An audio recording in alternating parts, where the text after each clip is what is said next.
The Sugar Bowl. Alabama 10-2 faces Kansas State at 10-3. Alabama's number 5. Kansas State is number 9.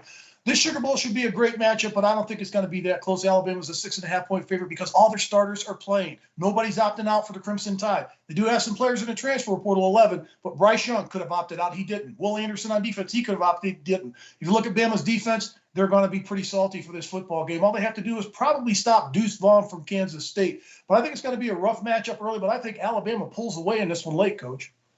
I think Alabama's one of the better football teams in the country, Mark. Yep. They lost 2 football games, one in overtime, one on the last play of the football game. But I think as long as you have Bryce Young in there, huddle as your quarterback, you always have a chance. You can't tell how Bama's going to play in something in the national championship game. I remember they played the Sugar Bowl. We covered it, Mark. They played Oklahoma, overwhelming favorite. They didn't show up. Oklahoma embarrassed them by beating them by like 14 points, et cetera.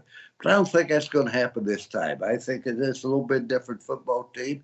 I think they're going to play very, very well. I look for Bama to prevail 31 and Kansas State to only have 24. I love this game. I love Bama cover. This is one of my favorite games of the bowl season. I think Bama wins this game 44-21. And the reason why is Jamar Gibbs. He's tough out of the backfield. I know they've got Deuce Vaughn, but not only running the football, but catching the football. And when those players from Alabama, Bryce Young, you won the Heisman last year, he's going to be a top 5 pick in the draft. So is Will Anderson, the defensive side of the ball. When those guys said, you know what, we're playing, we're finishing the season, that showed a lot to me that this Bama football team, the cohesiveness that they have, I think that they win it and win it easy.